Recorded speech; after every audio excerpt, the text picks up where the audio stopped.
Hi guys, Chris here, and you're watching Here We Are Running, and today we are doing a shoe review. It is a shoe that I have already reviewed here on the channel before when I first got it, but now that I've run over 200 miles or 320 kilometers in it, I thought I would give you my updated thoughts on the Asics Gel Kayano 27.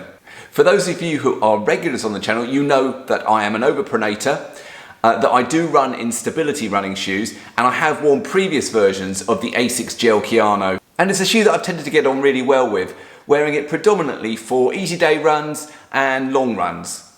But if you aren't a regular here and it's your first time, then why not consider subscribing right now so that you stay up to date with all my future running videos. And in this video we will cover 3 areas of the shoe. We'll look at stability because of course this is a stability running shoe and it has a number of stability features built into it. We'll look at comfort. It's a premium shoe according to Asics, so you'd expect it to be comfortable, but is it? And we're going to look at a key thing for this video, having run 200 miles in it. We're going to look at durability. How is the shoe holding up after just 200 miles?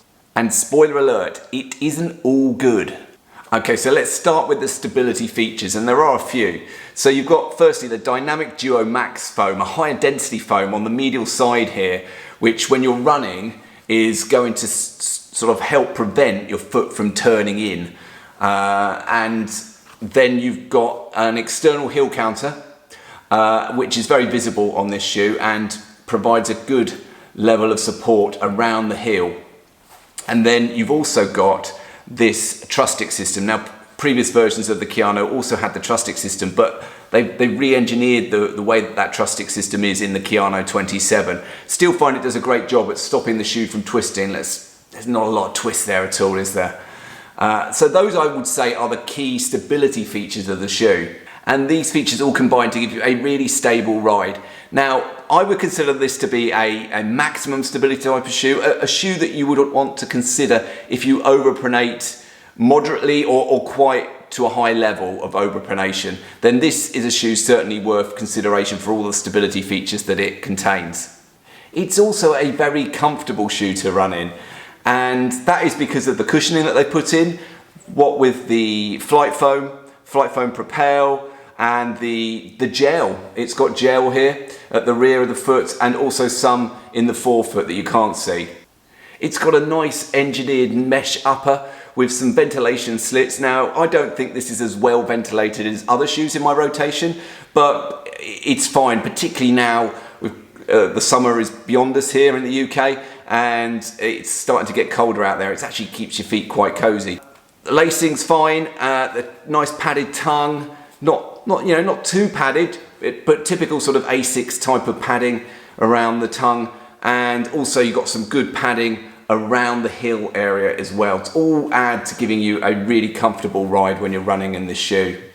And this brings me on to durability, because as I say, I've now run 200 miles in this shoe. I'd expect it to last a lot longer than that. Normally my Kayanos, I bring them up to about 500 miles before I retire them.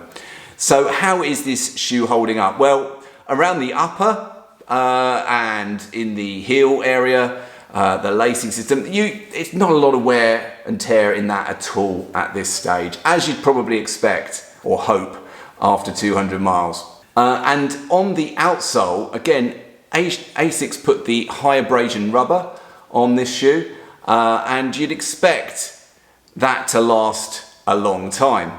And normally it does.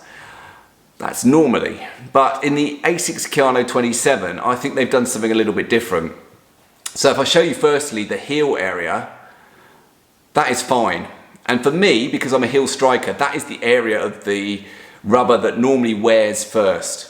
But as you can see there, no excessive wear yet at all in the heel area. But if I go down to the midfoot area, hopefully you can see that, but around there, we got some serious excessive wear going on. A lot more than I would expect for 200 miles. Now I think, and I don't know this for sure, but I think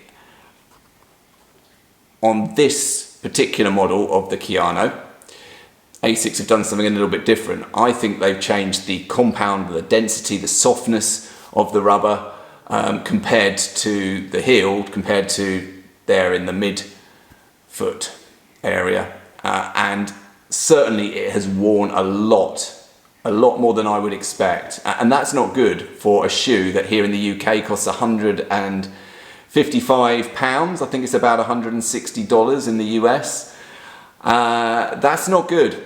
Now that may well have an impact on the life of this shoe. We will see. We will keep running in it.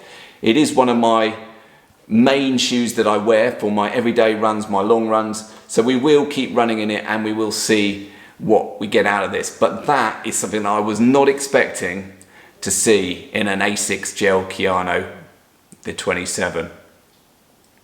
Guys, I know that some of the rest of you have also experienced stuff like this. You put comments on my original video, and that's actually what alerted me to start looking at this area of the shoe.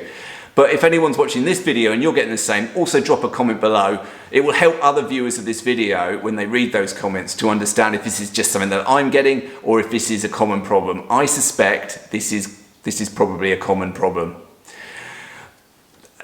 I don't like leaving the video on a kind of negative like that, and I will say that this is still a shoe that I love. I love wearing, I love running in it. I think I always will with the Asics Kayanos, but I'm just a bit disappointed that I'm not going to get the value for money out of this shoe that I would have expected to get. Anyway, I'm going to leave it there, guys. I hope you've enjoyed this video and found it useful. If you have, as always, please do hit the thumbs up button to give the video a like. And if you're new around here, well, why not consider subscribing for regular running content? But for now, guys, goodbye.